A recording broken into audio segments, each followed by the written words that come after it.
অবস্থা খুবই ভয়াবহ, চরম গরম। মানে এটা কি বলবো, গরম মানে এত পরিমাণ গরম, টিকে যাচ্ছে না বাইরে।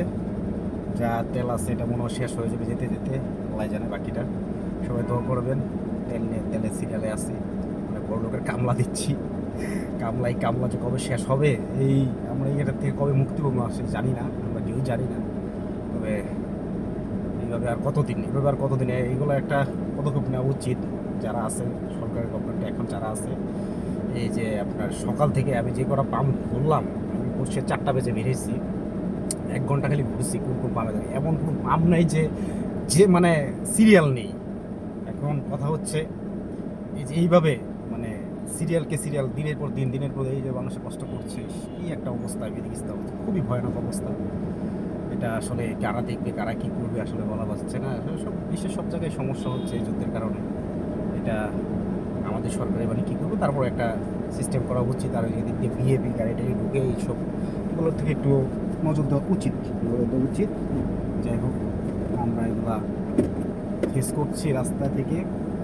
কিছুদিন তো গাড়ি ছাড়াই কাজ করলাম, এখন তো দেখা যাচ্ছে গাড়িতে তেলের জন্য যে অবস্থা, গাড়ি ছাড়াই বের হইতে হয়, বাইরের কাজগুলো করতে হয়, গাড়ি দিয়েও যেতে হয়। বাইক তো তেল নেয় যে না, বাইকে তো আরও অবস্থা খারাপ, 500 টাকা করে তেল দেয় না।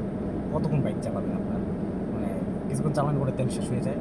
এটা এবং যাদের কাজ আছে তারা তো বের হবেই, যেভাবে বের হতে হবে, সেটা গাড়ি হোক অটো হোক, যেভাবে বেরোতে হবে। সামনে গাড়ি টান দিয়েছে, কিছু একটা হয়েছিল ওইখানে।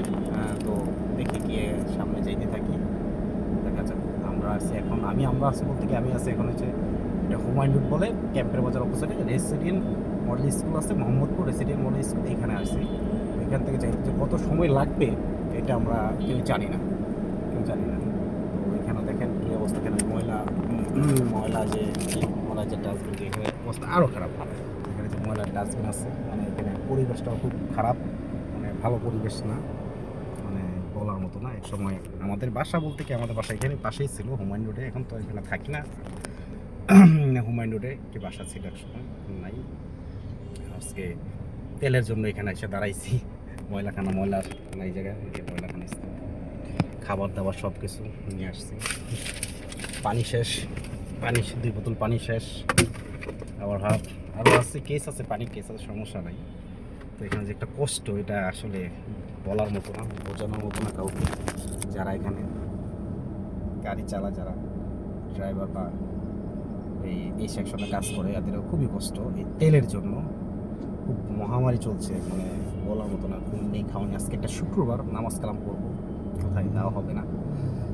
সবাই দোয়া রাখেন, আমরা যেন সবাই দ্রুত তেল নিয়ে বাসায় ফিরতে পারি।